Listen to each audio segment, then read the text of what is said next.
What's up, sweeties? Welcome back to Mommy Hearts to Heart Stories. So for today's ministry, mga sweeties, nandito na naman kami sa aming mansion sa bukid. Kaaga-aga kaming dumating dito kasi gusto kaming dito kami mag-agahan. Bago mag-agahan, lalaban ko muna to itong bulingon ko na dala galing sa bahay dahil gusto ko dito ako maglalabas sa sapa kasi ang tubig dito ay walang bayad. At saka kuskus balungos ko natapos na rin akong maglaba kaya umuwi agad ako. Dahil sa pagod, nanghihingi na nga ng kain ang tiyan ko. At pag ukap ko sa kaldero walang laman kaya todo iyak na si Blight kasi kakahingi ng pagkain. Ang mama ko bising-busy sa kanyang trabaho sa pagguguna sa At dahil mami tayo, kaya hindi natin makakalimutan na may anak tayo. Kahit pagod tayo, kaya magluluto pa rin tayo. Kaya ay eto na, ipapakita ko na sa inyo ang aming kaldero na ang sobrang antik, nangingitim na sa sobrang tagal. Ilang dekada na itong nakalipas. Kaya mga kaldero pa ito ng mga luluhan, kaninunuan, lululuhan ko. Kaya ang sobrang tagal na. Kaya ito sobrang antik, kaya pwede pa itong maibenta. Ilang beses ko na itong pinagtangka ang ibenta kaso naisip ko wala kaming malulungagan kaya ito na lang panghabang buhay na itong kaldero namin kaya antik na antik to. So ito na nga nakikita nyo na nga akong nagsusugkay-sugkay sa aming kanin at antik na antik rin ang aking luwag na ginamit yan kasi lawas yan ng lubi. Kaya ito ang nakakaganda mamumuhay sa bukid kaya kahit saang lingon mo ay lahat ay pwede mong magagamit. At ito na nga natapos ko na nga ukayin ang aking kanin kaya hihintayin na lang natin na maluto.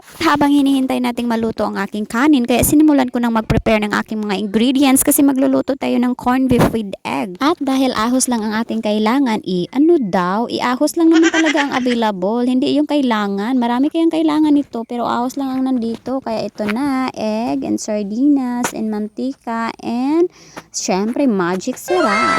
At dahil hindi kaya ni magicin ang aking love life, kaya sa pagkain na lang natin ima-magic. Wow, sana all. Well, speaking of hindi naman magic ang ating love life, kaya heto na our 5th episode kung bakit ako naging single mom. So sweeties, stay tuned and listen. So nandun na nga ako sa mall, sa my entrance, kaya nakita ko may upuan doon, kaya umupo ako. So habang naghihintay kay room, hinayaan ko siyang lapitan ako kasi hindi ko siya familiar that time na namin pagkikita. At hindi nagtagal, kaya lilapitan ako ni Rome sa likuran ko. Kinablit niya ako ba? Charot. Teka, ano ba yung kinablit sa Tagalog? Uy, dabas ta. So, napatayo ako at sinabi niya kaagad, tara kain tayo. Charot. At sinabi ko sa kanya kaagad na tapos na akong kumain kahit andar na yung mga bulati ko sa tiyan sa sobrang gutom. Iniiwasan ko talaga makisama sa kanya na kumain sa labas or something sa mga mall. Kasi para sa akin date na yun. Ayokong isipin ng mga tao, ayokong makikita kami ng mga tao na nagdi-date na siya yung boyfriend ko. Ano ba, hindi ko siya type. As in, wala akong attraction sa kanya. As in, pure